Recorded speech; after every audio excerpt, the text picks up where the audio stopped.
In this time of COVID, a lot of people want some other attractions. They want movies. They can't go to movie theaters. We're going to get the inside scoop from Sergio Navarretta. Is that close enough? Navarretta. Navarretta. Excellent. Thank you. That's a lot better than LeDrew. Sergio, you are a recognized Canadian filmmaker. Let's just talk about the state of the business first of all. Sure. What is the business like right now? It's a crisis. We're in the midst of a global pandemic. I think a lot of people are, it's polarized. Some people are strangely optimistic, like myself, or delusional, I'm not sure. And some people are just devastated by what's happened. Well, they're devastated because they're going to say, well, how are we going to get our films out and houses? We have to look at things. We're going to have to get to movie theaters and to drive-in theaters. But why are you so optimistic?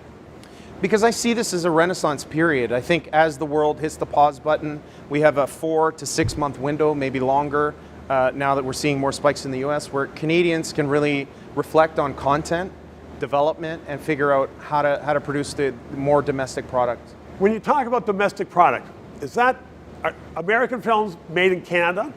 Or is it another film that we're come to Toronto and they want Toronto to look like Chicago? Or are people looking at Canadian content? I'm a big proponent of Canadian content. I think this whole period has allowed us to reflect on our content, and we need to make world-class content that ultimately Canadians would want to see, absolutely. And I think this period has pushed us to be more creative, more innovative, and it's given us a bit of space to really explore that.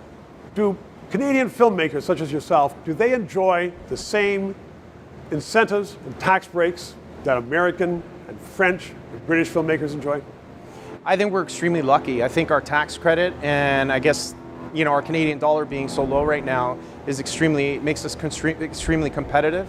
And I think we need that leg up, frankly, because the US is so much bigger. They have so many more resources, and all the studios and agencies are there. So I think what Telefilm Canada and Ontario provide, along with the tax credit, gives us that competitive edge. And it's certainly, I'm a living testament of the fact that this stuff works. When we couldn't afford to travel to Cannes, the Canadian government paid for me to go to Cannes. Now those relationships have paid off. So Sergio, are you creating the next blockbuster film as we speak?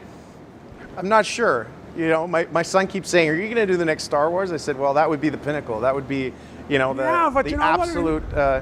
Star Wars was dream. done. We need the Canadian Star Wars. Yeah. I mean, what's that going to be? Is that going to be terrible racing? We make Star Trek here. We make The Expanse here. We have the studios. We have the talent.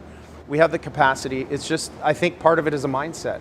We've always been second fiddle to the Americans, and now with the Raptors and Drake, we're not afraid to be bold anymore and say what we have is as good as anybody else. And that's the key. It's just really having that confidence.